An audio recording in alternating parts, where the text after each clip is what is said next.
Well then, welcome back to the Midnight Pod. This is, I guess, fucking episode 32 or something. This is the first ever Q&A episode, highly requested. I guess just answer a load of shit about, well, primarily the new biz and shit, which people are constantly DMing me about, but also just fucking questions that people want to know. And I guess to preface this, like, the whole pod is never been from a position of, oh, I've made it, these are the answers. It's always just, I've done some shit, very transparent about the ups and downs, as everyone knows that watches the pod, and this is just me documenting my thoughts and our guest thoughts along the way, really. So yeah, fucking take everything I say with just a pinch of salt. It's my experience, it's not the answer, it's my opinion based on what I know now. And yeah, I've definitely not fucking made it, but obviously documenting the process to trying to make it, so as we all are, really. So big disclaimer. Yeah, that's the disclaimer, because otherwise I feel, I mean, doing a Q&A, I'm answering actual Don's questions, but yeah, I'm still winging it as much as fucking anyone else. I might just be a few years ahead of some people that watch the pod, and many years behind others. So yeah, I mean, it ultimately comes down to experience. Like, even the guy who came on recently and just said he started when he was 14, just goes to show, like, it's all about when you start. Yeah, exactly. And I've been doing ecom like fucking since I was like 19, but properly for like 5 years. But I guess full time 5 years, which is quite a lot of time. And yeah, I suppose in like the past year particularly, I felt like I became a bit more like weathered as an entrepreneur, having had that massive fuck up. But yeah, still in the fucking trenches building the next brand. So yeah, bunch of questions. This is Jack, by the way. He's my fucking flatmate. Out of the shadows. Tell him who you are and what you do, briefly. Yeah, I mean, context, I'm usually sat about 3 meters from every podcast, so front row seats. Been living here for a few months. Lots fucking happened. Yeah, it's been since the breakup. Yeah. But that's a legal topic on this pod now. I think we've given it a lot of attention. Yeah, fuck. Yeah, been in ecom since 2019. Similar kind of story to a lot of people, but we'll get into your story today and kind of Q&A on you. Do another one about me another day. Yeah, we'll do one on you, definitely, for sure. But yeah, I'd put a Q&A out on Instagram and Twitter. I feel like a lot of the questions are a bit weird. We're not going to answer all of them. There's probably, I don't know, I think there was maybe 100 questions, something like that. But you're just going to pick some. Yeah, I'm just going to go through. And we'll probably discuss the answers and shit. And again, yeah, it's just like off the cuff, really. And I'll try and answer them. I think most of them are to do, well, a lot of them are to do with space goods. A lot of them aren't. I think maybe try and kind of go like 50-50. I don't want it to all be about space. But it's quite a lot of general ecom questions as well. So we can just discuss it. Pick what you think are the most interesting. We're not going to answer all of them. No. We'll probably do like an hour and see where it goes. Yeah. I guess, I mean, the first one is quite general. I think a lot of people who haven't started in ecom maybe would be kind of keen to know. Yeah, pick ones that you think are good. Are we doing name drops or are we keeping it confidential? Maybe say a first name. This one's from unless Matt. They say they don't want to be mentioned, but yeah. From Matt. So, feel like a mountain to climb right now, but how difficult would you say it is to escape the rat race and make 30k in ecom? So that's quite general, easy to talk about. I think. Yeah, you go first. Are we both answering? I mean, you can chime in a little bit. Yeah, I'll come in over.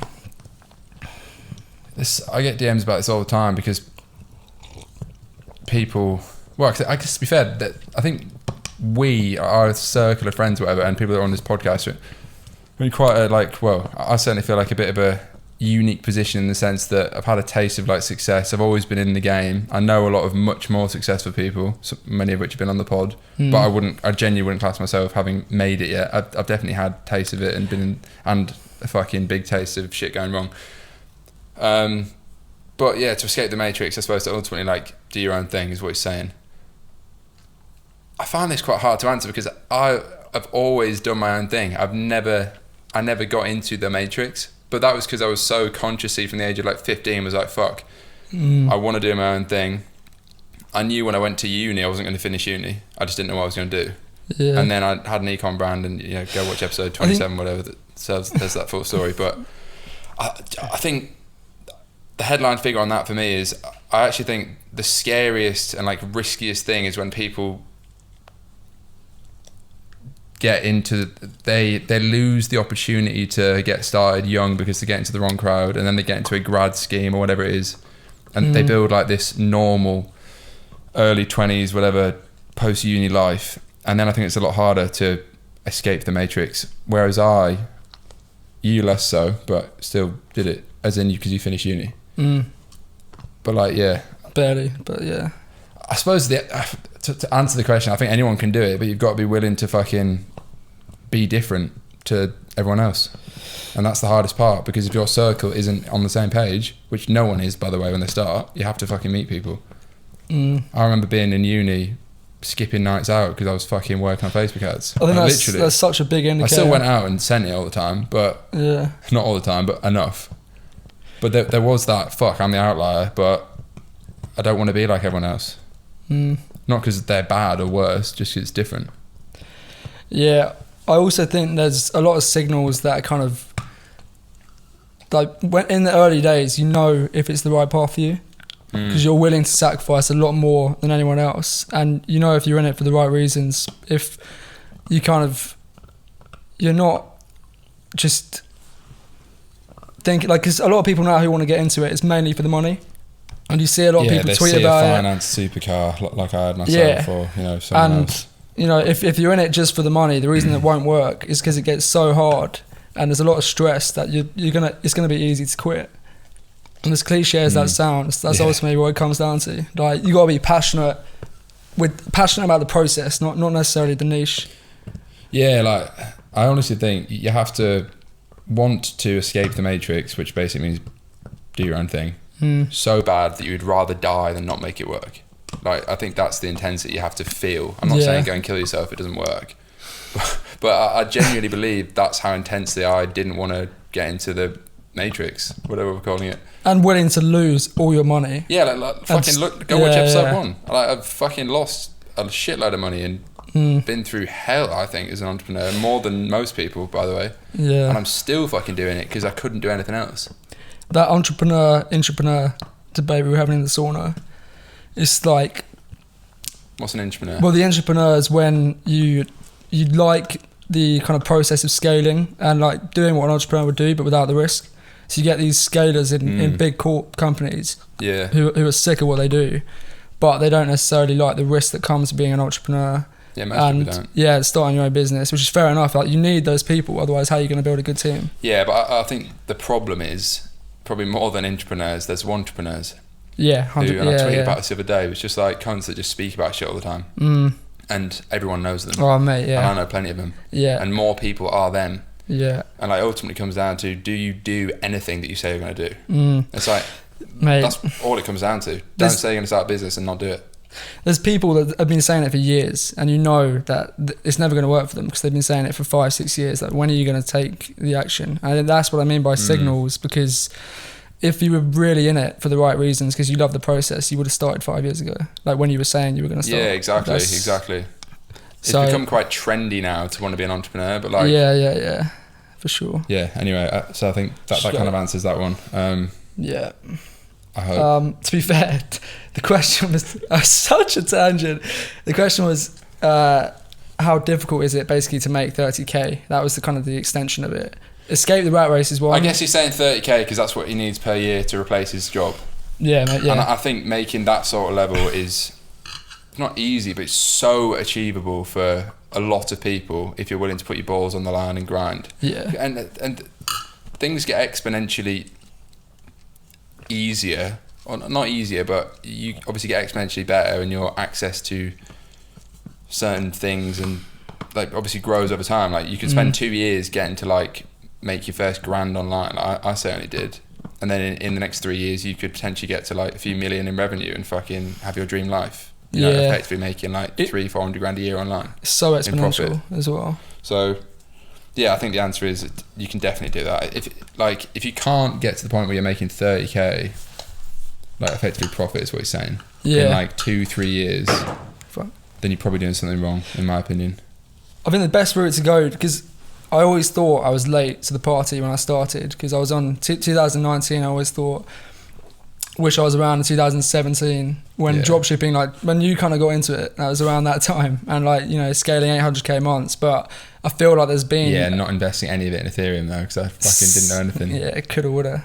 But there's been a resurrection on that side of things, but on TikTok, so it's like the same opportunity, but with 10 times as much exposure to what dropshipping is, because that is so easy. Like, you know, just searching hashtags on TikTok. Even Franco that came on yesterday in the episode 18, might not come out. Actually, this episode would come out before, but he was fucking 18, and I'm sat there thinking, Jesus Christ, I feel like an old cunt that doesn't know shit compared to what I didn't know shit compared to him at 18. But everyone's different. Yeah. And everyone's timeline's different. But yo, fellas, quick one. First bit of promo for the pod. You may or may not have heard, I released a fucking ecom course a few months ago. Basically spent like 6 months making it because I was in between businesses, as you probably know if you follow my shit. I must say, 12 hours long, it's fucking quality content. I was going to drop it at like 1,500 quid with some bullshit guru-y webinar and all that rubbish, but as you know, it's not my main thing. I'm working on a new brand right now, very, very fucking much in the trenches, which is why I think it's actually a better course than everything else out there, because it's built on real experience of my brands in the past and my current one. I think it's super, super valuable. If you're interested in ecom, you're already in ecom and you wanted to get into ecom 0 to 1, starting a brand from scratch, then definitely worth investing in. Link is in the bio of this video or podcast, Spotify, Apple Music, wherever the fuck you're listening or watching, and enjoy the rest of the pod. Yeah, I think that answers that question. Let's move on to another one. Yeah. Okay, so this is good ones. Huh? Pick out good ones. I quite enjoy these. Yeah. I mean, this is about budget as well. So, I mean, I'll pick a few kind of starter questions because I'm sure there's a lot of people who want to start. Colin, what would you say the best approach is to launching an ecom brand with a low budget? Is it able to be done with only $200? If so, what steps should you take and how would you allocate it? Yeah, I mean, I always think about this because when I started in the e-com space, I literally had no money. I had 40 quid in my bank account. I was working in a burger bar. So like, I've never been given money until recently where I raised investment, but that's a different ballgame anyway. We'll get onto that. So I was definitely there. And I think most people actually are. Like, people kind of use the fact, I don't have money to start as an excuse. It's like, firstly, get a part-time job and everyone can get a few grand together. I literally wasted a few grand working in John Lewis in 2015 on my first clothing brand, Gentry Club, and I put it into stock and I sold 200 quid of it. And I was like, fuck this. So that's like proper fucking from the bottom. But I mean, do you think $200 is enough? Yeah, so when he says brand, I mean, you're not going to be buying custom stock if you've got $200. So by brand, you could definitely start a dropshipping website that is branded, i.e. you've got your own logo, your own name, all that sort of shit. Yeah. I think you'll struggle with $200. I think maybe like 1 to 2k is a good starting point if you're going to be running ads. Although now you can run TikTok organic. Yeah, and Don's on Twitter making 100 grand in a month profit. I mean, legit. Pinch of salt with that shit, but I think taking a step back, the biggest skills that are going to move the needle are the psychological element of what makes things go viral. Because ultimately, if you have no budget, you're going to start organic. That's just like a fact. So if you have $200, you cannot run ads with $200. No. So at that point, if you only had $200 to spend, I'd be going through TikTok, looking at all the videos that have gone viral, what, like TikTok made me buy it, all that stuff, and seeing what the hook is, like how long is the video, like what captions did they use, what sort of product is it, like all these things kind of compound to make a video go viral, and you got to understand that and replicate the process with similar products, or like things. They don't have to be, because all these Facebook products, they're making like a resurrection on TikTok. So look at what used to work and do it on TikTok. Yeah, and also just do fucking everything by yourself. Like, I don't think people realise that. Like, I mean, even now, like, I do pretty much everything myself with this new brand, even though I've got a load of money behind it, like, to an extent. But like, even like Midnight City back in the day, like I used to film all the ads. This is like 3 years ago. I used to film all the ads, not all of them, but a lot of them, just me speaking about the product, looking like a fucking retard, to the point where I got recognised in Bali because Don saw my ads, and then obviously with Neon Beach as well. Neon was like fucking all that shit was in my bedroom. Views, I reckon my bedroom's the most viewed bedroom in England in 2020. What did that video get? The Neon one? Oh, there was multiple with 10 million plus views. Yeah, and it was like tier 1 countries. We were saying how like all these, like, even when my point is, even when you got money, you should still be fucking hustling to do it yourself if you can. But you should build those skills when you have no money right at the start. No money and experience, more importantly. Yeah.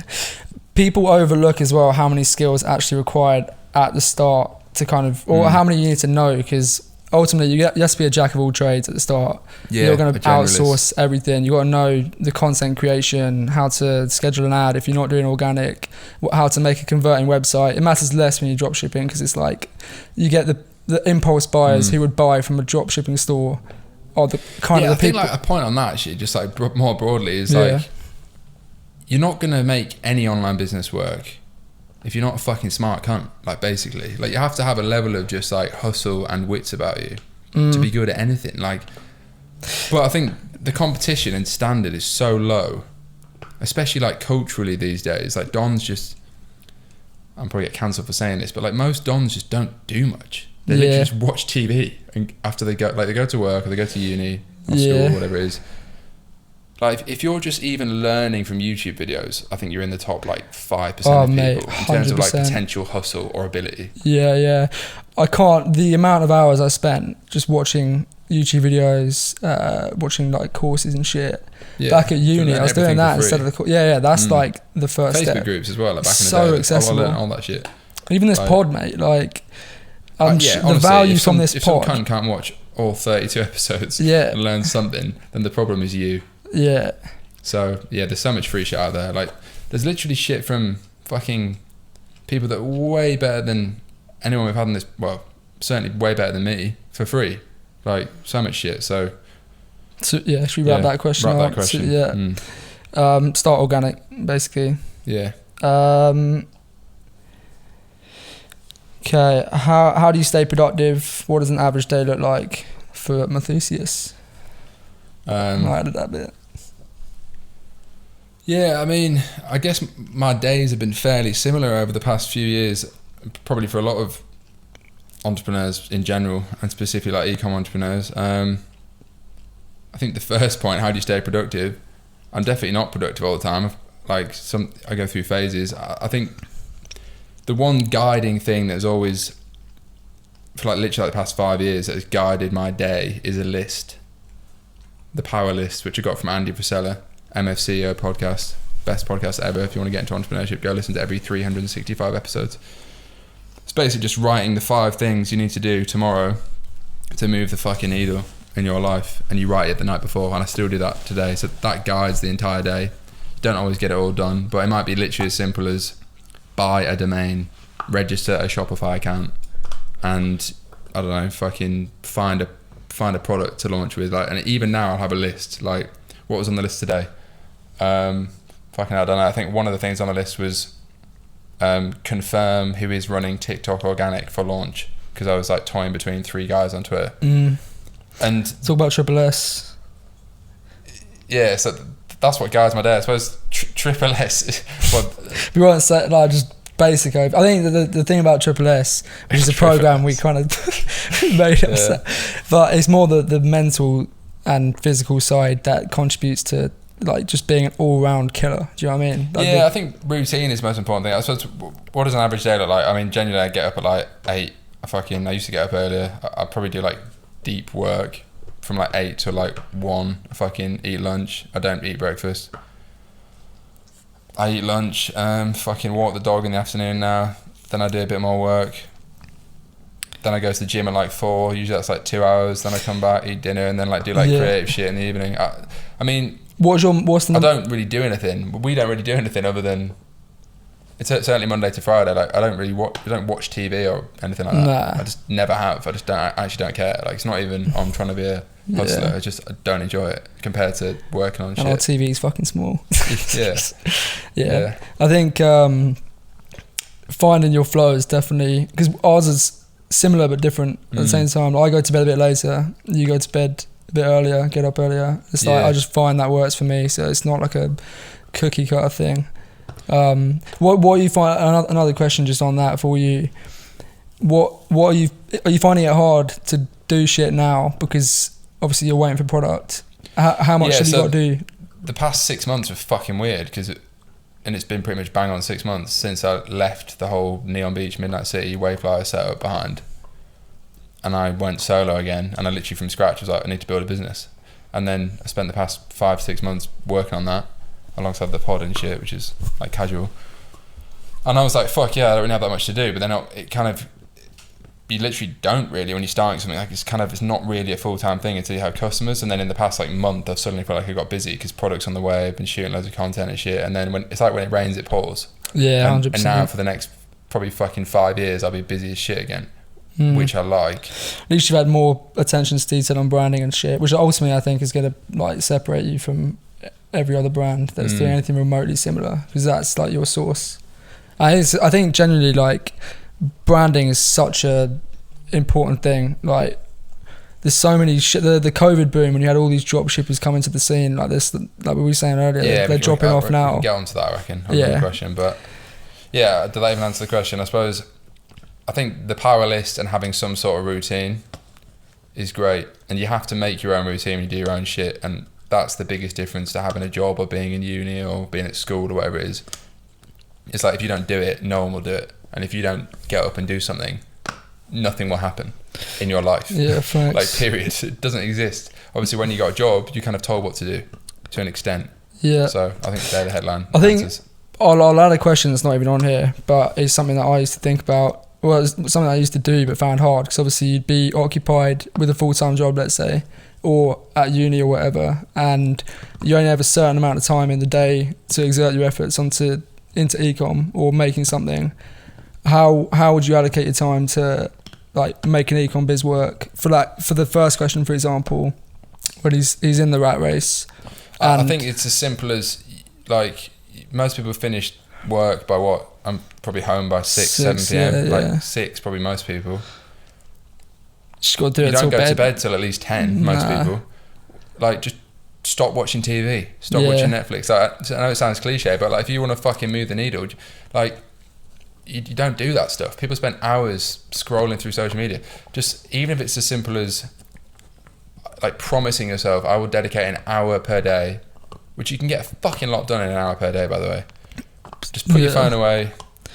You got to do more though. If you want it, yeah, you do. But like to start with, like even fucking 15 minutes a day, like properly committing to something is better than nothing. Because and it is harder if you got a job and stuff. Like I have mates that I spoke to recently from back home that like full-time job and like they want to get into stuff, but honestly they're just entrepreneurs. Like you know, they would have done it 7 years ago if they're really into it, but I think just putting time aside, and at the end of the day, like that comes back to the original point. If you actually fucking want to like build something more than you want to fucking breathe, basically, then you've always got time. Simple as that. Yeah. There just isn't an excuse. That's what it takes as well. Yeah, exactly. So I'll speed through some and we'll just get quick answers because there's quite a lot. You don't have to answer all of them anyway. But no, I'm just gonna like pick and choose. The best ones. And while you're answering, I'll look through some shit. Generally wonder how it can. No, that's a bad one.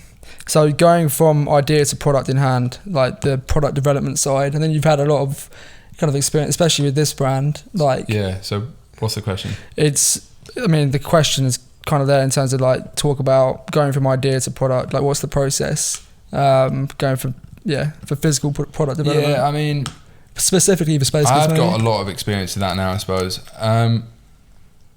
I think it's very, very, again, it requires a lot of skills and a lot of context to do it in general and to do it well. Like as in, if you put most people in a room with, this is what I was saying before, like if you put most people in a room with £1 million and a laptop and 6 months and they're trapped in the room and had to build a business or a brand, they still couldn't do it. Because most people assume if I had all the money I don't have money. Like that's the get out of jail free card. Like I don't have money, so I can't do it. But it's not true, because it's fucking difficult. So, but I guess to summarize how I've done it in the past, and probably particularly with this brand, because it's like a completely custom product from scratch. Maybe I can get onto how I came up with the idea in the first place later on, but starts with having an idea of what you want to make, which basically will come from, looking what else is on the market, like how can you improve it, how can you change it slightly to fit a certain niche, how could you make it a better version, and just I always build products around what I want myself, because otherwise how the fuck could I know what anyone else would want, like, and that's the most enjoyable for me. So figuring out what you want. So you want X product roughly. the next step is probably where a lot of people get stuck, is finding who the fuck can actually make it.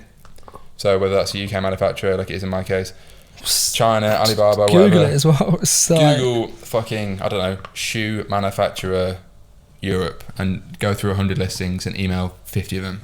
And then you start to get conversations. How much might it cost to make? What's the minimum order quantity? All right, so I need $5,000 to make this product potentially. If it's another product, maybe I'd need $1,000. If it's another type of product, maybe I need $50,000.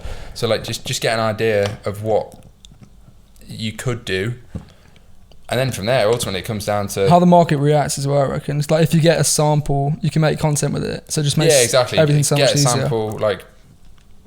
And see how the market reacts. Even buy from other brands is almost cheaper than buying a sample, because you can fucking pay retail rather than like a sample price. And then I guess you fucking then go into like the design phase. Like, what's the brand going to be? What's it going to look like? How much is it going to cost? How long is it going to take? Have you got a physical sample of your own versions? Probably the next step. You then spend probably a few months tweaking it, and then ultimately you put an order in and you buy stock. But that in a summary is kind of it. And I think the two things that requires most of is, well, three things.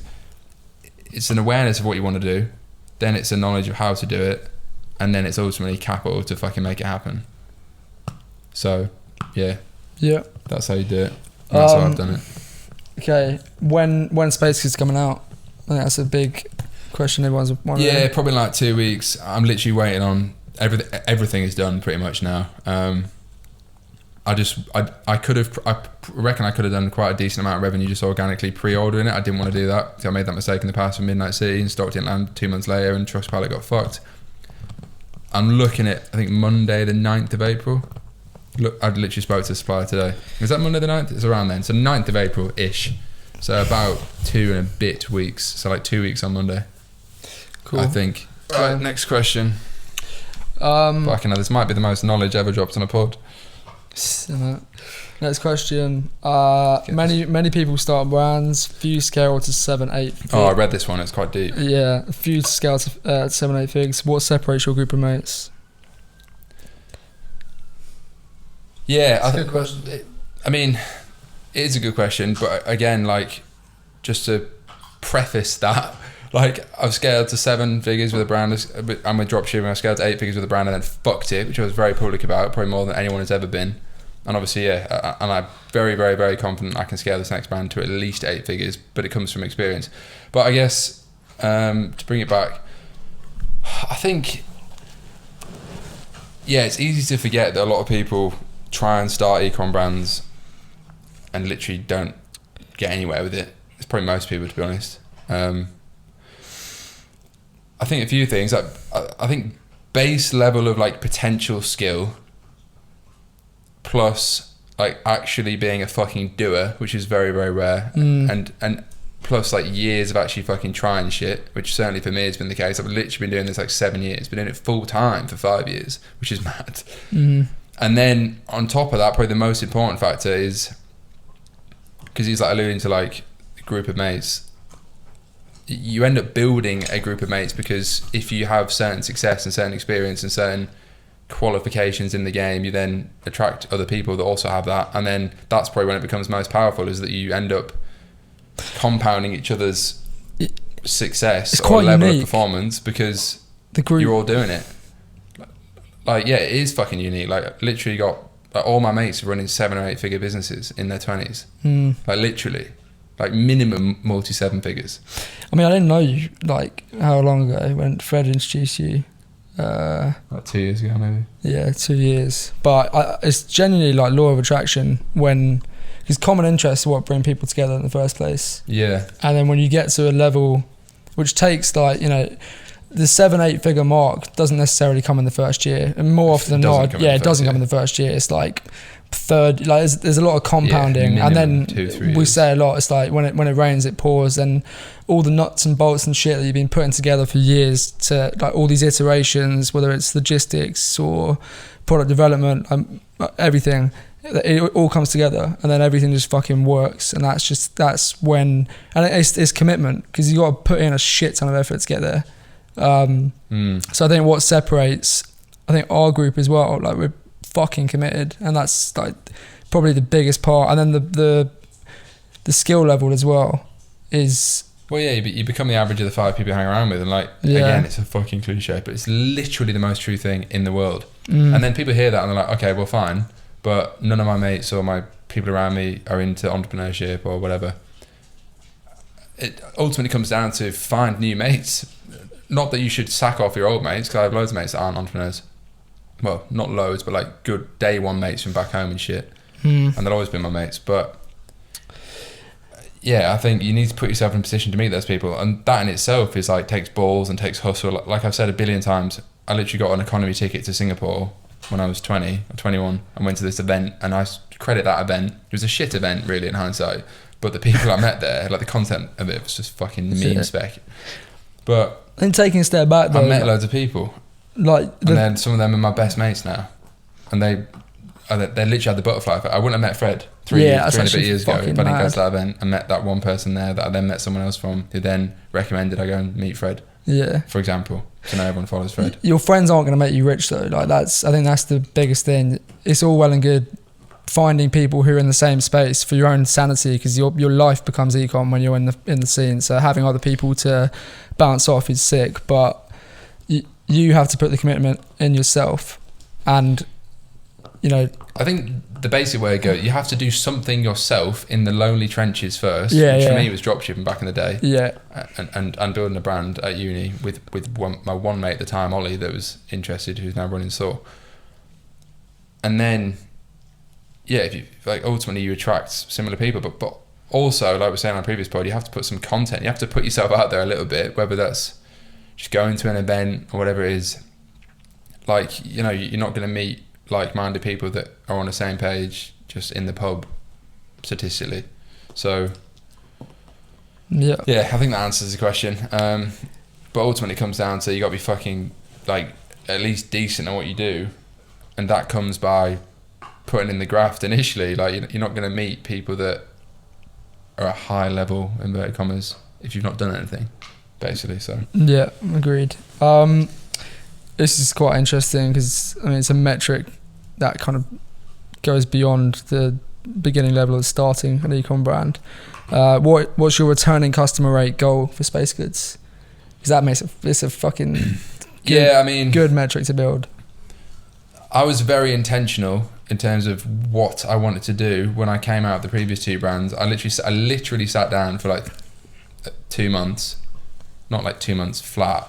Like over about 2 months, and like reverse engineered the market I wanted to get into, which is the first time I've ever done that, by the way, because everything else was very much just, I like jewellery, let's launch that, it worked.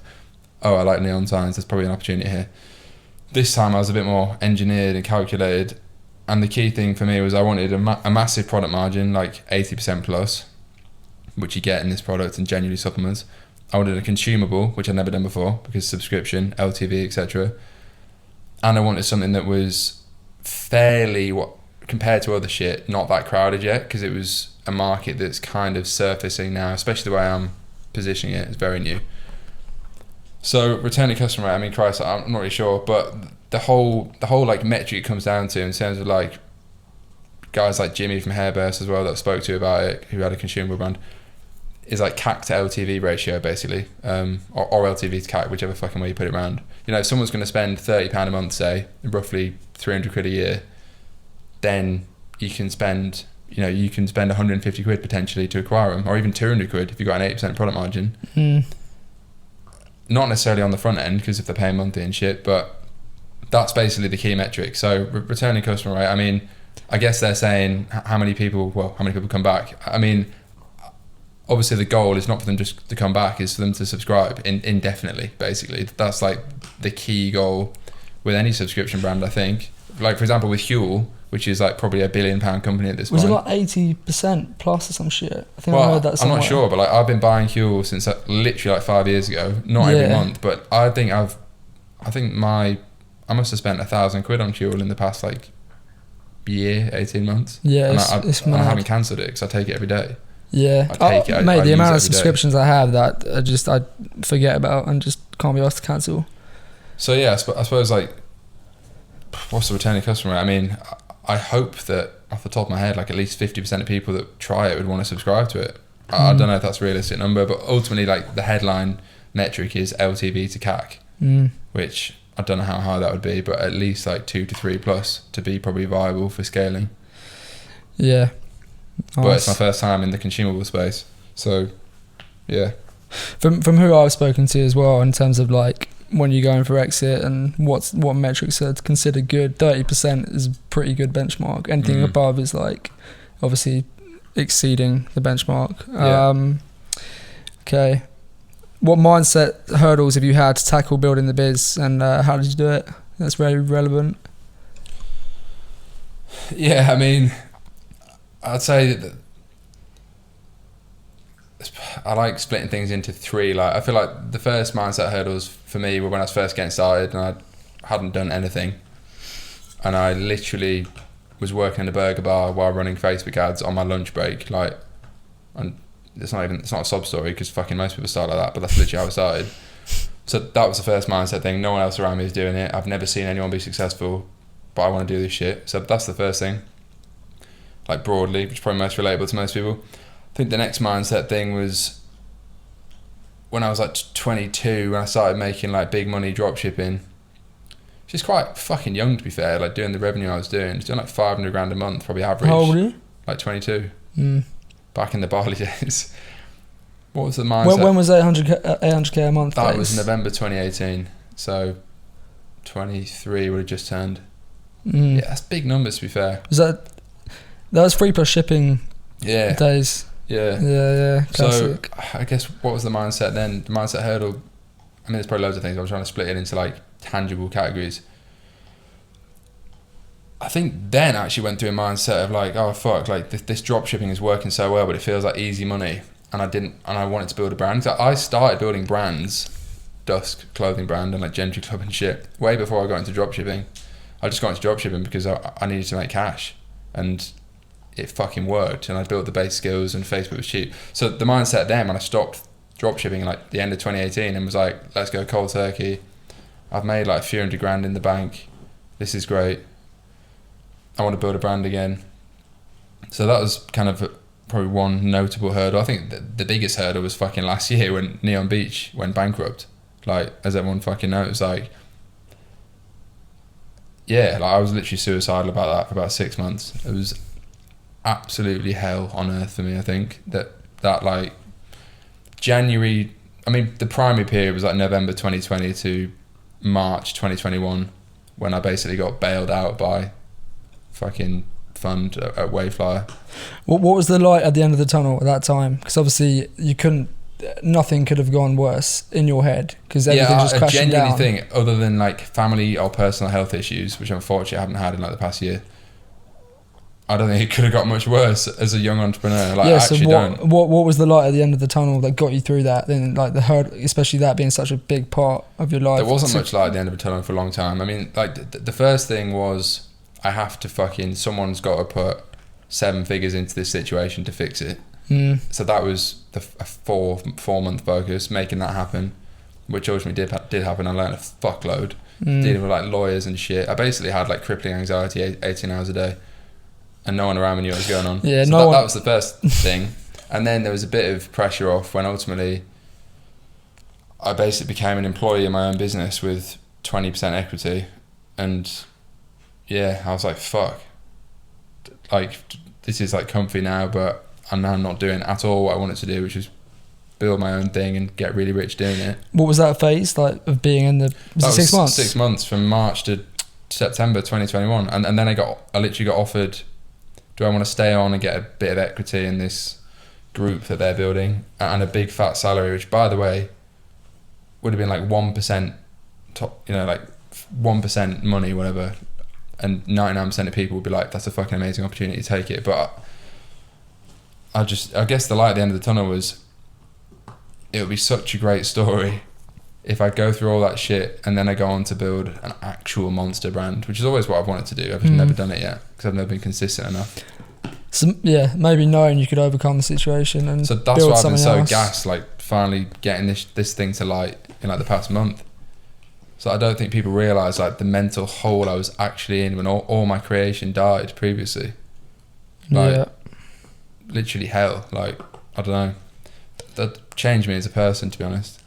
And well, we speak about this a lot. I think your experience is compounded in the right ways to create something even bigger. So I passionately believe, not in an arrogant way, but just in like a fucking fate kind of way. Like if I can't make this next brand work with the experience and I've got now, especially the negative experiences, which drive me even more, then it's like, fuck, I don't know who can, to be honest. It's nothing to lose mentality. Honestly, that's fucking dangerous. Like, I feel quite dangerous. Yeah. And now it's just like, fuck, let's just have fun with it, enjoy the process, and see how fucking big I can take it. Yeah, lit. All right, next one. And this is another kind of disclaimer, just to answer the comparison between space goods and psychedelics.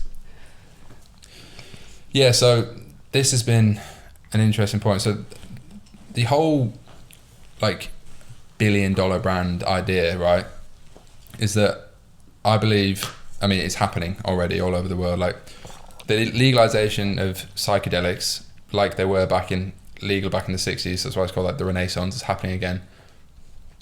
I believe is going to be the biggest fucking thing for like healthcare and wellness and new product brands in like the next decade.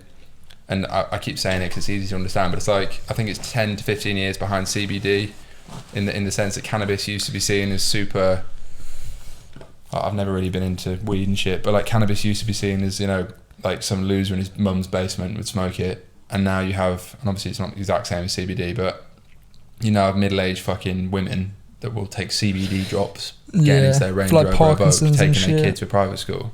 And like so many more normal things. So yeah, the long-term vision is psychedelics are still illegal pretty much everywhere, but I think that's changing. So I want to build a brand that's ready to build beautiful microdosing, effectively, products like gummies, powders, cans, which don't exist in the world legally yet, by the way, pretty much anywhere, apart from like parts of Canada where it's a bit of a grey area. But it's not a psychedelic in version 1, it's the best legal alternative. So what I mean by that is shit like lion's mane mushroom, cordyceps mushroom, like basically a genuinely very potent and powerful and strong, way stronger than like 99% of other brands intentionally, blend of adaptogens, mushrooms and nootropics basically. But the way I'm positioning it is very controversial and polarizing and probably a bit confusing, is because I'm saying it's a microdose imitation, which is kind of just a marketing angle in a way. I mean, it works because people are questioning it, like ultimately. Yeah, I mean, it's not, this isn't the first time this product's ever been put together, is what I'm saying, like in terms of ingredients and shit. However, the way I'm publicly saying I really want to build a psychedelics brand and this is what the brand is kind of all about, but we can't do that just yet because it's illegal, that's very different. And I think that is important as well, because the brand getting the reach it will get, it almost becomes like fucking, that's going to help push that market into reality, and I want to be the brand that's pioneering that, particularly in the UK, because like we're a few years behind like Canada and America and all this sort of shit. So it was the same with CBD. I think Neon gave you that first movers advantage experience, because that was like, and now you've been there, you know, like like the feeling you get when you enter a new market that hasn't been captured yet, and the fucking like the crazy metrics that come with that. It's almost like you've identified a new market for that and you want to chase that same exponential growth from something that now hasn't been made yet. For me, this market and this brand genuinely feels like the perfect combination of something I'm creatively interested in, because it allows me to do like pink shit and it makes sense of the brand. Like, I just love that. It's a product and a market that I genuinely believe is very early in a very potentially fucking like multi-tens of billions pound market, maybe even £1 trillion market. And it's something that I personally use and I'm fucking fascinated by in terms of like, I've used psychedelics, I use nootropics, all this shit. So I'm building it for me first and everyone else like me. One of the other questions was, how does it make you feel? And I think like in terms of when you use Space Kids, because you're using it already, like. Yeah, I've been using it the past, well, I've used like similar shit before, and I basically, you know, the way I build products is take what's there and make it better and make it my own version.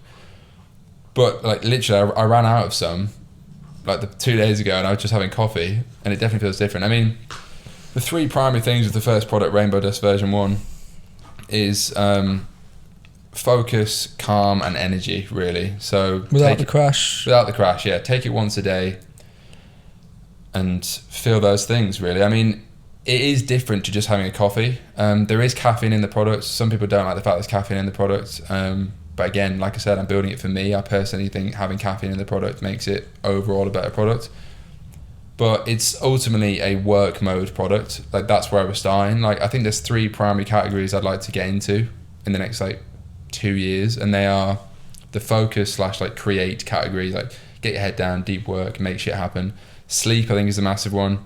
And then actually think a product category around sex could be very interesting, because there's a lot of brands that are starting to pop up in that space, and it's still pretty taboo, but it's fucking worldwide, obviously, and it's very, well, like very Viagra natural. equivalent or what? Yeah, I mean, like Viagra, I guess, would be classed as like medicine rather than like a supplement, but shit like Tabs chocolate, that if anyone's in money Twitter, they're kind of going into that space. So yeah, but ultimately, to answer how it feels, it's basically a work mode product, and it gets you in a great state, and I genuinely notice a massive difference, and I think everyone else will.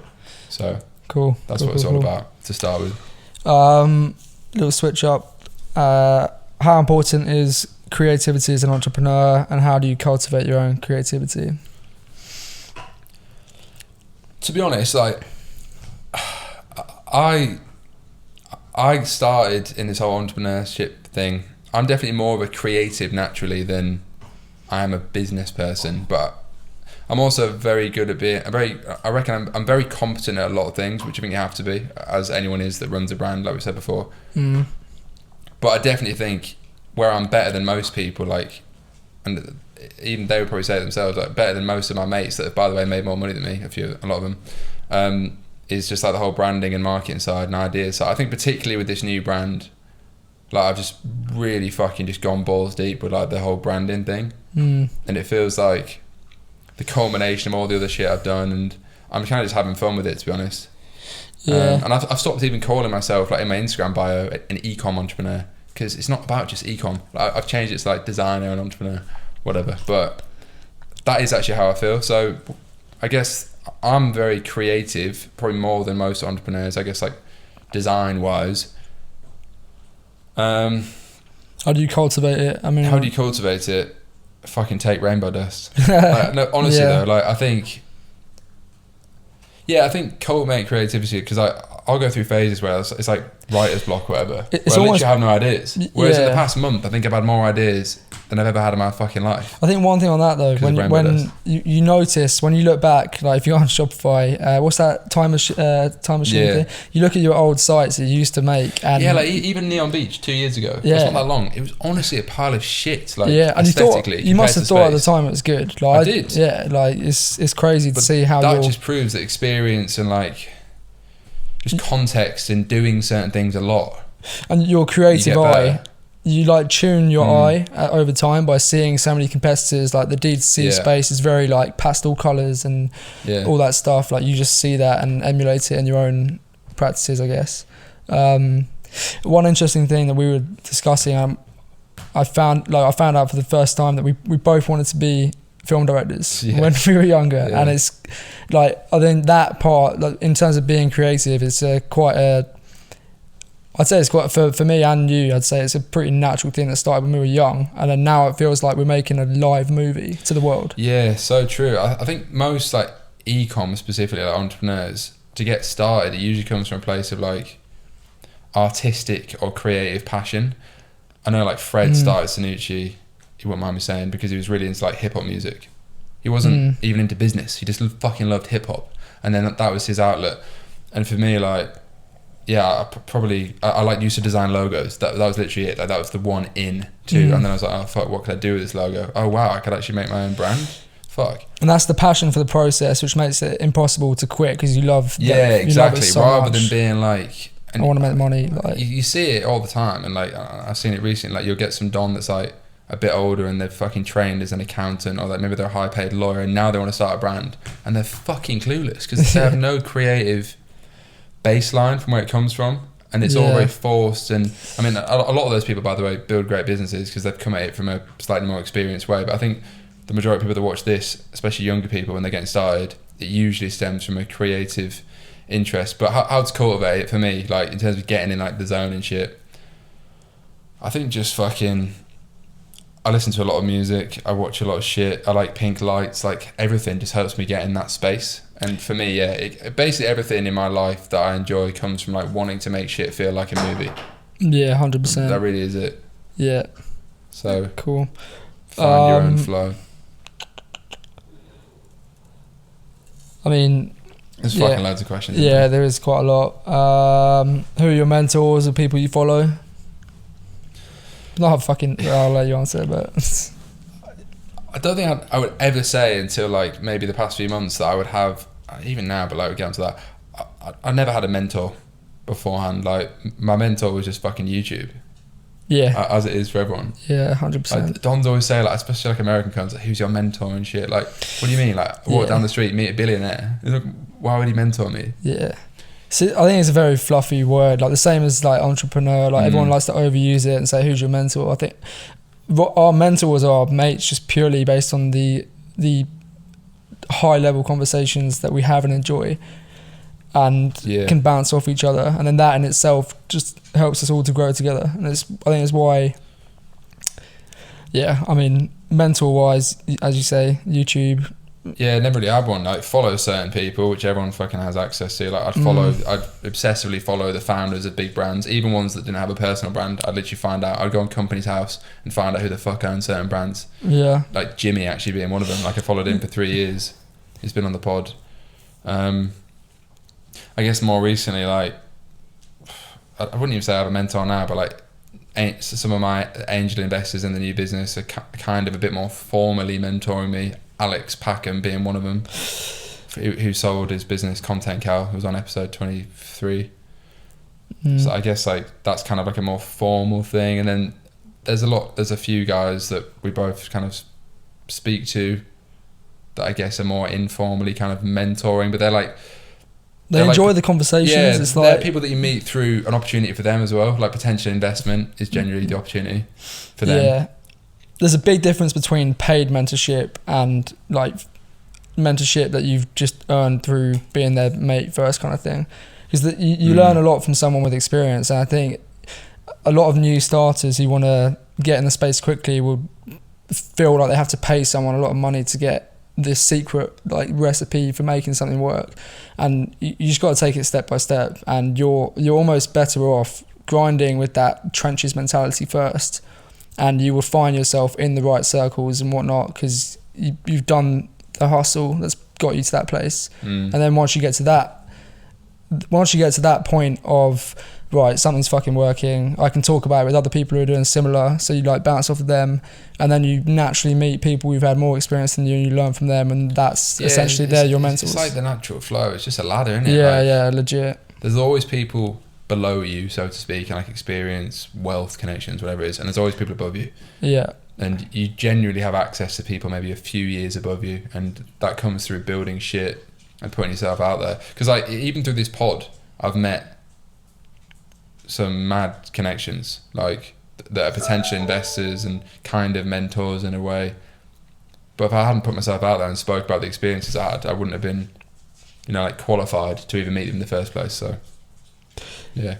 Cool. What ad platforms are you going to be running Space Goods from off the bat? TikTok, Facebook, Google. That's it. Yeah. Be it Snapchat or nah? Nah, I wouldn't. I used to consider, in terms of like the way I'd look at ad platforms, I would consider Facebook and Google being like tier 1. I would look at, TikTok. Nah, I would previously have looked at stuff like TikTok and Snapchat as kind of tier 2 ad platforms, and then like tier 3 would have been shit like Pinterest, Taboola, AdRoll, like programmatic, like bullshit. Hulu ads. Yeah. Whereas now I would consider the big 3 tier 1 to be TikTok, Google, Facebook. Yeah. And then kind of everything else is tier 2 at this stage. Which is Snapchat is working for some people at a high level. Yeah, I've never really heard about it being like number 1, like tier 1 focus though in terms of spend. In a couple, like maybe 2 years ago or a year ago, it was 40% of rev for me. And then iOS 14 hit, fucked it all up, and then it was just obviously Facebook, Google. Now, yeah, I mean, it's working again now, to be fair. But I think if you have the dimensions, like for example, if you're making TikTok ads and you've got the dimensions for TikTok, you may as well recycle that content onto any other platform that, you know, I think allows right that at the dimension. start, like I've not even fucking sold a pouch yet, right? It comes down to just focusing on what I Naturally. instinctively know from experience will have the most impact, and also keeping shit quite simple. Yeah. So they're the three. They're the only three I'll be running to start with. Certainly for the first probably 6 months. What about organic as well? Like, is that Organic TikTok? I mean, organic like YouTube. Kind of. This is actually a pretty powerful platform, but yeah. I can't really think. I mean, I'll fill up like a Pinterest. I'll have someone run like the Pinterest organic, but it's not a main focus. Yeah. Beautiful. I mean, you got asked this at the end of the last pod, but I don't know if you had time to think about top 3 biggest lessons you've learned from your journey so far. Yeah, I kind of got asked, didn't I? Fucking hell. I mean, there's definitely been a lot. Top 3 off the top of my head. Just do one and then move on, to be fair. I think the first one, and again, it's kind of like fuck the system mindset, but it actually does apply. Like, I genuinely wouldn't take advice in any aspect of life from anyone that's not doing sort of what you want to do. Like, if you want to be an entrepreneur and run an e-com brand, you shouldn't be taking advice from Parents. well, parents basically, and unless they're entrepreneurs, and that's myself included. It pains me to say it, but it's just true. But like, maybe a more specific example, like, don't take advice from a uni lecturer who is maybe, and I've literally been there, like, they'll like tell me that fucking doing my own shit is stupid. Don't take advice from those people. Like, take advice from people on YouTube that are running businesses. They should become your initial mentors. So that's like the first thing.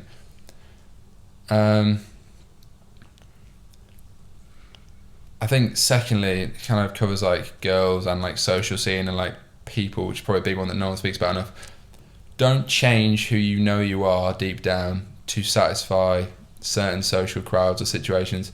And what I mean by that is like, there's probably like some don in uni right now who knows deep down they fucking want to be creative and like, I don't know, start putting like music videos out and like building like a streetwear clothing brand, but they don't do it because all their mates fucking do drugs every weekend and they don't want to be the one out. So I genuinely think don't, and that goes for like girls and shit as well, or guys if you're a girl, or guys and girls if you're the other way around. Don't fucking, I've made that mistake as well, don't bend who you are and what you want to do and the way you want to live to satisfy anyone else, particularly when you're young, because I don't think you have to compromise. You'll end up attracting the people that should be in your life, and the ones that shouldn't be will eventually disappear. That's the second thing. Third thing,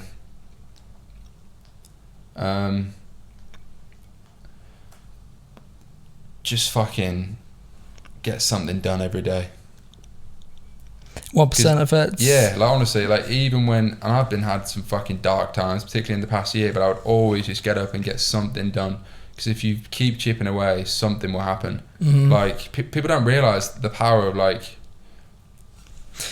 nothing happens overnight. But if you do something every day over like 3 months, 6 literally, months, I was going to say, 6 months, I didn't even have the idea for Space Goods. Yeah. And now I'm utterly convinced it would be a minimum £100 million business. Like, you're one decision away from changing your life.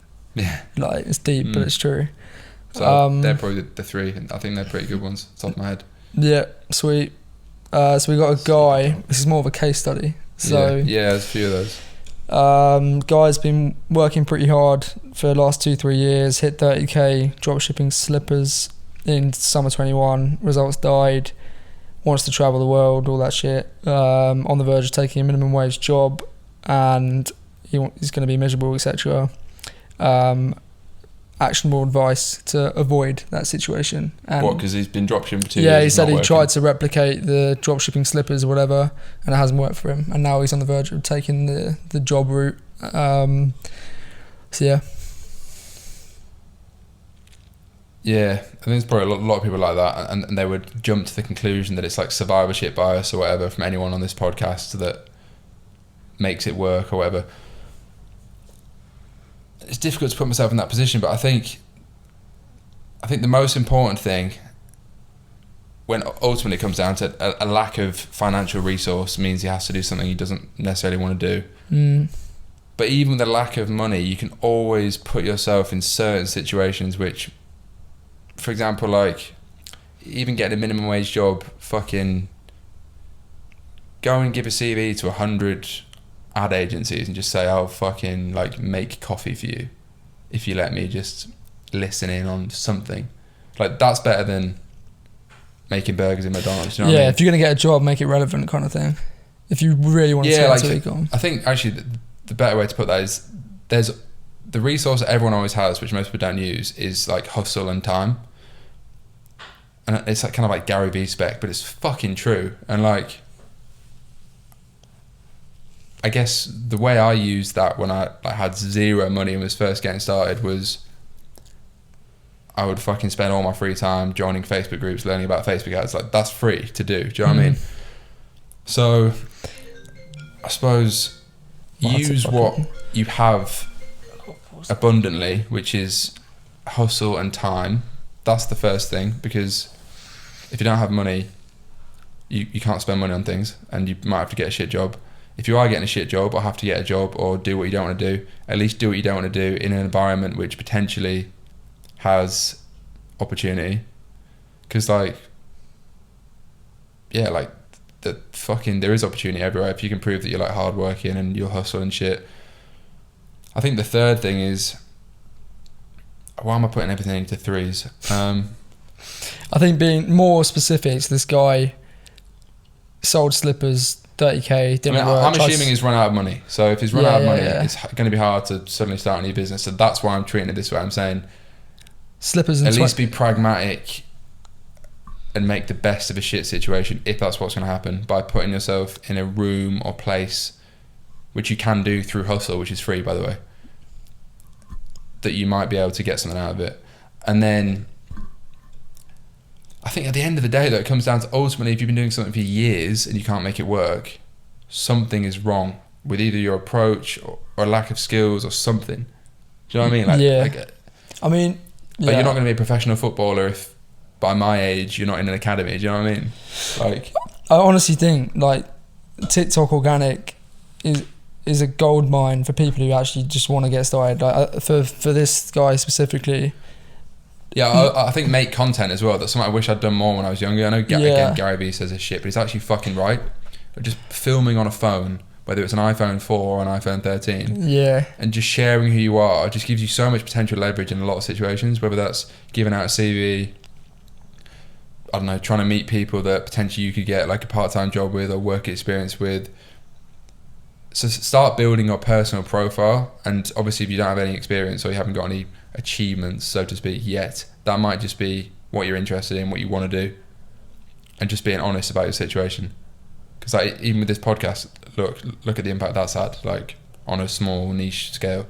Yeah, I guess that just comes down to like what you're really in it for, because the mention of traveling, etc., and he wants to build a brand. I guess if TikTok is for people who are just getting started, and the beauty of TikTok is you don't have to be a creative genius in terms of like the edits and stuff. Like TikTok is native, like it has to look native to do well. So that's a blessing in disguise for someone who's not good at editing or whatever, because like you can do a fucking phone video and it could go viral. So yeah, I mean, to be honest, I'd look at Facebook winning products. There's so many fucking videos on that, and just go through that list and see if you can do it on TikTok. Like, yeah, you got to go like war mode. Yeah, and I was in fucking war mode the past 6 months trying to like build my momentum again. Yeah, and particularly when you're like literally getting started and you let's assuming you have no money, no connections, very little experience, you've just got to go fucking like David Goggins mode and treat it like a lab test. Like you have like each product is a hypothesis of whether it work or not. You do X, Y, Z to see if it would work. If it doesn't, move on to the next. Don't get emotionally attached, and just make sure you're doing it systematically, so you're not getting caught up for too long on one thing, and you just go from there. Good. Next one. Yeah, I reckon do like 5 more maybe. Yeah, cool. Do you see space goods in retail? Yeah, that'd be cool. You're going to say where? Because we've spoken about this, but... Yeah, I will say where. I mean, again, this is from speaking to people like Jimmy, who's on the pod, so everyone can fucking go watch that. Like, I think like half of their business was retail. Like, a lot of these big brands, not all of them, but a lot of these big brands, particularly ones that get big exits, they're not all e-com, they're not one channel, they're like omni-channel, they're multiple channels. And I kind of like envision this out. So like the way I want to start in terms of product category, like the actual type of products, I saw it as like 4 main types potentially, like supplement wise, because I don't want anything to be like tablets and medical and all that shit. I want it to all be like enjoyable, creative, whatever. So the first product's a powder because it's very versatile and kind of easier to make, to be honest. The next product coming is going to be a gummy. But then after that, I see like retail product opportunities being like canned drinks. I mean, I've never done that before, but I think this could be fucking huge. Like to have like a psilocybin canned drink, and then stuff like bars as well, and then potentially stuff like drops. I think could be cool in retail, particularly because the packaging and brand is so mad compared to like everything else out there. So yes, I do. In terms of where I'd want it to be, probably like Selfridges, Whole Foods, Soho House. There is a brand in Soho House right now through a competitor of mine, but their brand's shit. Is there not a water one in Soho? Is that something else? There's Trip CBD in Soho House as well. And they're a sick brand in the CBD space. Right. But yeah, I want it to be quite like upmarket, kind of cool, exclusive. Well, Waitrose spec or no? I think Waitrose is too mainstream. Yeah, fair. Thought about that, but yeah, the answer is yes. Cool. Next one. Do you plan on documenting the journey and the growth of Space Kids? Yeah, I do. I mean, the way I'm kind of doing that is basically partly through this podcast, and then I started using Twitter like 6 months ago, and that's not, I guess, kind of blowing up. Like I built a pretty small, like semi-cult following on there because I've been sharing so much about building the brand, and I reckon I'll continue to do that because firstly, like, it's going to be in 10 years time, it's going to be super interesting to look back at. But secondly, I think it's just like it's only net beneficial to the brand, I think, if you're authentic and share the process. And for me, that is the case. So yeah, I will. Go and follow me on Twitter. Links in the bio. Cool. Need to top up your wine, cunt. Yeah, I will. Do you want to do it while I find a question? Would you ever consider mentoring someone one-on-one, guiding them? No. Like, people do DM me that. Like, to be honest, I think I give out way too much shit in terms of, like, I've literally got on calls with Doms that messaged me from the podcast. Don't say that. Like, you're going to get an influx. Half an hour, and I just was like, yeah, I'll do it, because it felt like a fucking nice thing to do, and I didn't charge them or whatever. And I reply to literally every single DM I get on Twitter and Instagram, which, to be fair, is quite a lot these days. It's probably at least like 5 to 10 a day, which I know is fucking nothing compared to like influencers and shit. But no, I'm not at that stage to be one-on-one mentoring someone. I need to fucking build my own business and do that. So I just physically don't have the time for that. I'm happy to answer DMs and shit. And to be honest, that kind of is one-on-one mentoring in a way. But I don't know, if someone wants to give me $100,000 day rate, then maybe I'll say yes. Yeah. No is the answer. Couple more, and I'll finish on a bit of a longer one. So yeah, I mean, we could probably go for fucking hours. Just pick out the best ones. Classic. What are your daily non-negotiables that have helped you level up? That's a bit of a fucking unique question. I think more like fitness and shit, I guess. And that's what I got. Yeah, I think like some like the shit that's always helped me and been consistent is like I like going to the gym and training hard. Like I've been running a lot recently, but like that's been since I was 10 years old. Like I used to do football, then I was in rowing. I did rowing for like 8 years, which fucking I probably credit as the single most important thing I ever did before going to entrepreneurship. So like training hard, I think that's one thing. The power list is another. I know, again, it sounds fucking cringe. We touched on it earlier, like writing the list the night before for the next day. That is literally non-negotiable. There's been a few days I don't do it, probably 5% of the time, but generally Monday to Friday I do that. Sauna. Yeah, I suppose like more recently, like on the Triple S program, like the sauna is a non-negotiable. But people are gonna be fucking. It's not that deep because when I travel and shit, we don't really do it. But yeah. I guess sauna / meditation, you know, visualization, thinking about shit. Yeah. Not enough people spend time actively thinking instead of trying to do all the time. Yeah.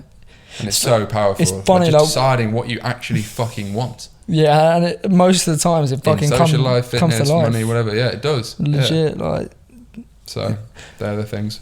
Cool. So this a bit more technical. So we'll enjoy talking about this question. To be fair, it's quite good. So got purple teeth by now. Yeah, legit. Can you do more technical pods talking about different parts of running a business, how to improve them? So like logistics, marketing. Do more of these Q&As, to be fair. They'd be fucking banging. Yeah. I mean, cause do one every other week. It's what we talk about pretty much all fucking day. Just regurgitating our combos. Yeah. But does that build your personal brand as well? Yeah. Fucking hell. Link in bio, chaps. Jack Consalvo, was it? Yeah, Consalvo. Consalvo. What's the question?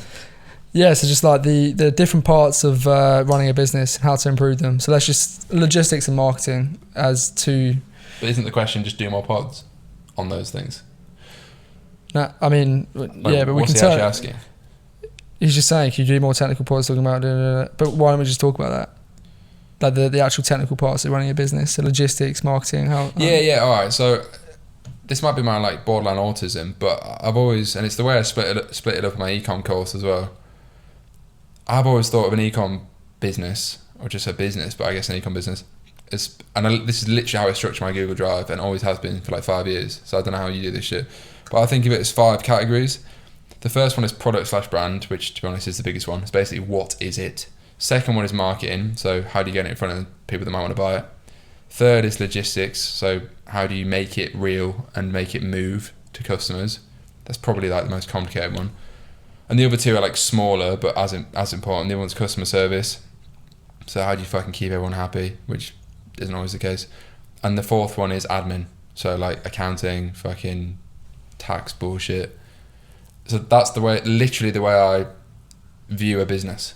Yeah. And I think it's actually a very good way. So if anyone wants to steal that, they're the 5 categories: product, brand, marketing, logistics, customer service, and admin. And I think you can't go wrong structuring things like that in terms of like the way you organize Google Drive. Like I literally have 5. I have the brand and then 5 folders in Google Drive for each of those. Granted, the first 3 are the most busy. Yeah. Particularly the first 2, but that's how I think about it. In terms of improving it as well, I mean, I'll kick off like an example from me, and you can kind of just emulate with an example you have. So, like one thing that has made such a big difference is knowing your fucking numbers. Like having a sheet, a calculator even, like get a guy from Fiverr or Upwork or whatever to create some sort of table that you can track every day, and it breaks down everything, cost, like the true net profit, because people overlook how much like you're actually losing from fees, like fulfillment costs, like everything. There's so many different fees that just take away your margin, and the quicker you understand what your true margin is, then the quicker you know how much you can spend to acquire a customer. So I think having clarity on that is like one of the biggest levers for like driving cash in the right areas to grow.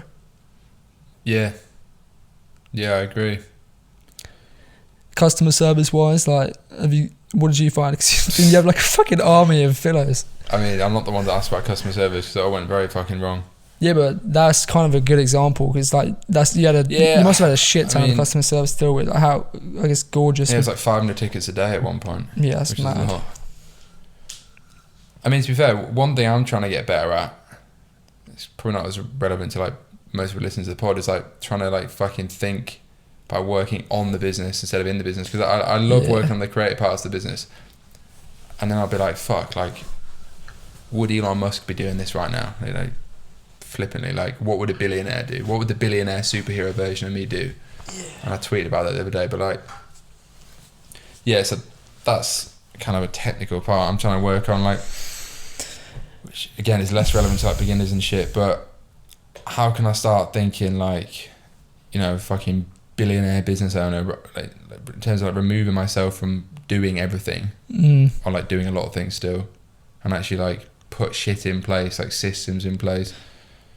And it's still something I struggle with. I used to struggle with it even when the business had $1.5 million a month coming in revenue, like for a while, and I was still fucking doing like my own social media management. But I think everyone's got their own focus points and shit. I think ultimately the most important thing is product and customer. Like you got to make the customer happy. I think with TikTok being such a boom at the moment, all the drop shippers are having a frenzy because they don't have a page score that they have to look out for. Like So you're Started gonna Facebook in 2016. Yeah, you can finesse people, fine. You're gonna make money, but you're not gonna make a brand because ultimately, like the product catches up with you. And if you're selling a shit product, you can't brand it. You're not gonna get any repeat customers, i.e., you're not gonna create a brand. So like, in terms of getting repeat customers, in order to get there, you have to make a lot of things work in the business to, you're better to over deliver than under deliver. We were talking about this earlier. Yeah, to be honest, like the whole like e-com sphere, which is genuinely mostly like beginners to some extent, and like Twitter and YouTube and stuff, it basically only ever talks about marketing.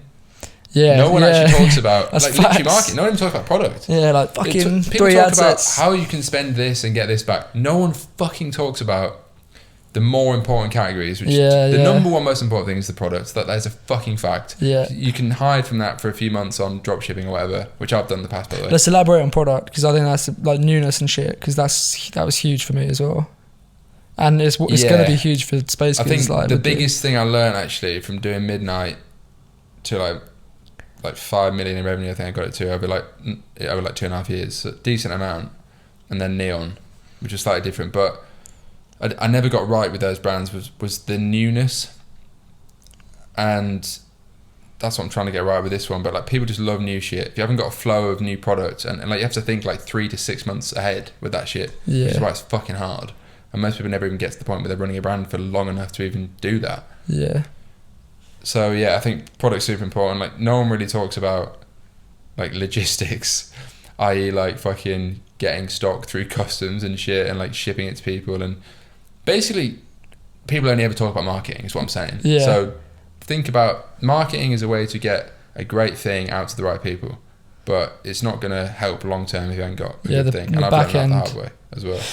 A good analogy that I heard recently was the whole like, you get taught how to take off and fly the plane and you're gliding, whatever, but you don't get taught how to land it. So with that, I mean, the exit, when you get an exit, no one tells you how to deal with that whole process. Like, I haven't done it. Yeah, and that's the thing. Like, there's the mainstream and the mainstream topics with high CTR for these YouTubers who create and shit is how to scale ads. I made 100 grand in a month. This is how I did. Like, by the way. Yeah.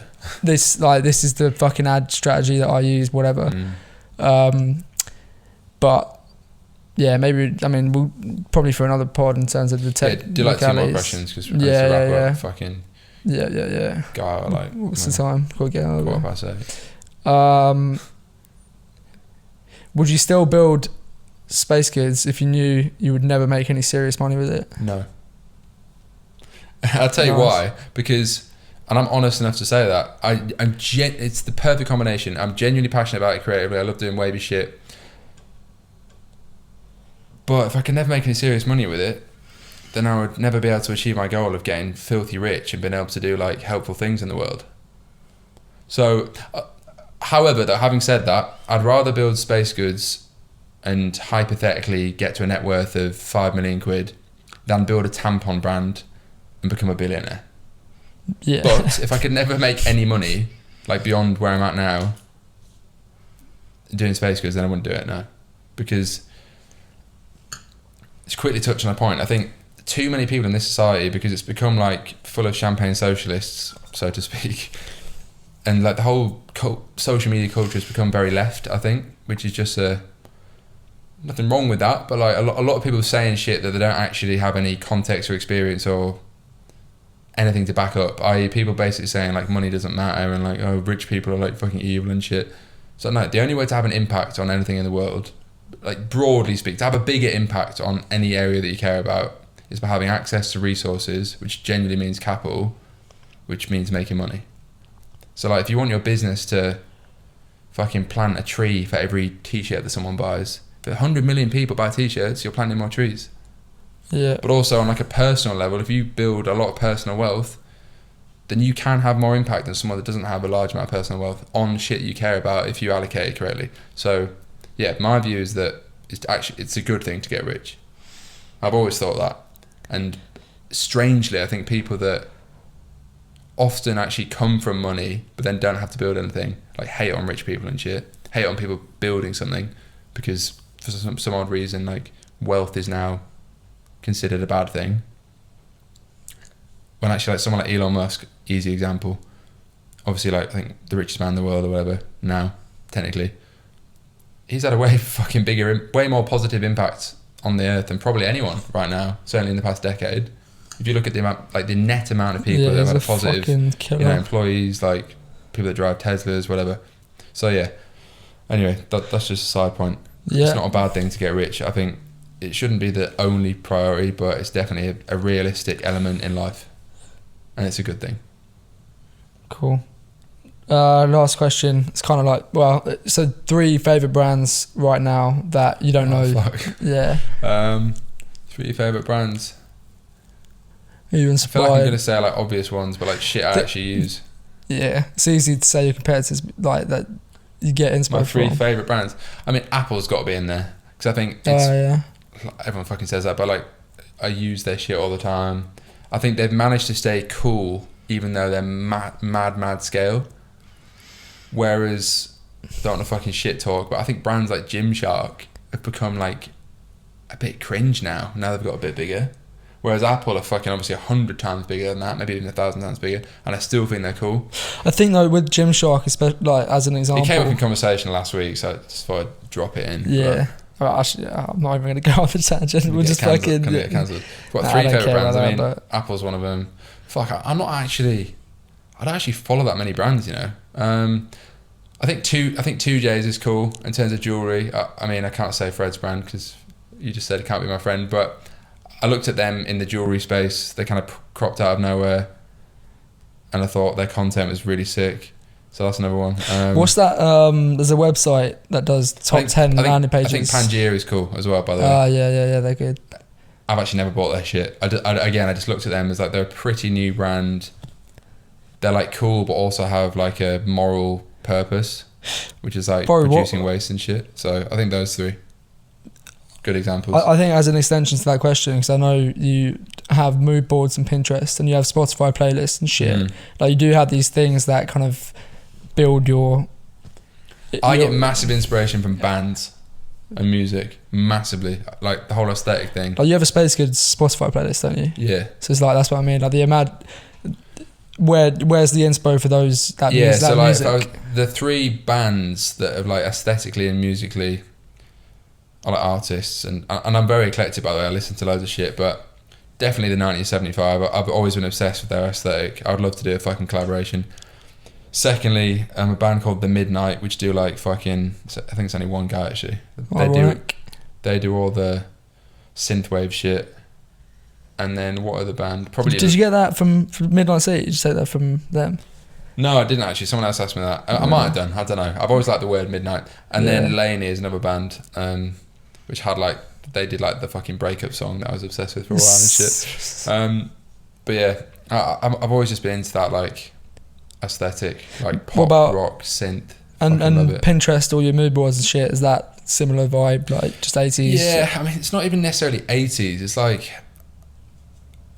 Yeah, I guess I've always had a genuine draw to like the fucking pink retro wave, synthwave, vaporwave vibe, like Ferrari Tessarosses, like Miami Vice, all that shit. It's all quite pink. It's all kind of psychic. Like the shit I've seen. Sync. It's quite psychedelic. Pink. Well, your mood boards. Yeah. Even before this brand, like it's always been like that. Yeah, I've always had a draw to that. Yeah. Tried to do it at Midnight City and it really made sense. Neon was obviously very neon and pink, but then the business got fucked. So now it's like a renaissance with that whole aesthetic.